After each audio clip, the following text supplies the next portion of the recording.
سلام دوباره با تمام شما عزیزان، دوباره خوش آمدید به چینل یوتیوب انشات لرنینگ. خب امروز درس چهارم ما شماست. میریم وارد برنامه انشات میشیم. برای گزینه ویدیو کلیک میکنیم. بعد روی گزینه نیو کلیک میکنیم. روی گزینه نیو کلیک میکنیم. یک ویدیو رو مثلا انتخاب میکنیم که فرضاً میخوایم رو ادیت کنیم. ویدیو رو انتخاب میکنیم. خب شما از بخش امروز شما خوشبختانه گزینه فیلتر، افکت اینها را یاد کردیم. حالا نوبت مانده به پریکت و سپلیت. خب پریکت هم خب میتوانید شما از هر جای ویدیو کات کنید، هر نوع کات دارد. مثلا اگر بخواید از بین ویدیو کم کات کنید یا از قسمت آخر اول کات کنید، بین اون طرف کنید. سپلیت هم خب مثلا ما ویدیو رو میخوایم به چندین حصه تقسیم کنیم.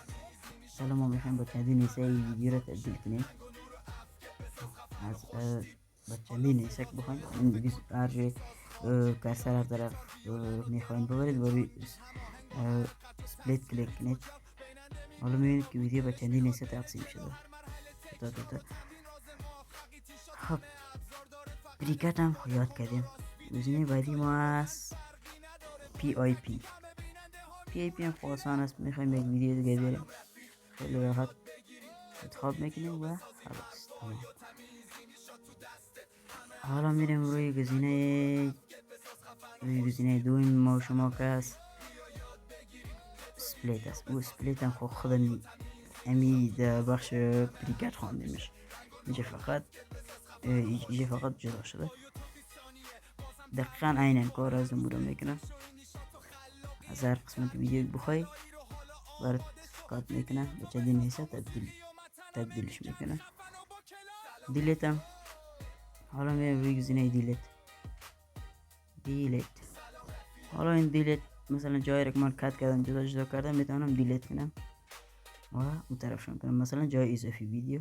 حالا روی گزینه والیوم میریم. والیوم از این قسمت میتونیم صدای ویدیو خود را پخش کنیم.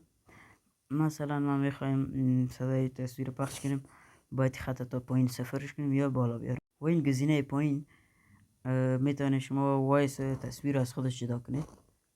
به این شکل میبینید تصویر در پایین است، وایس در بالا. خب ما دیلیتش میکنیم.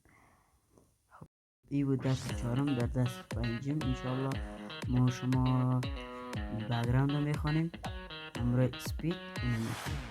فعلا خدا نگهدار. سابسکرایب یادتون نره.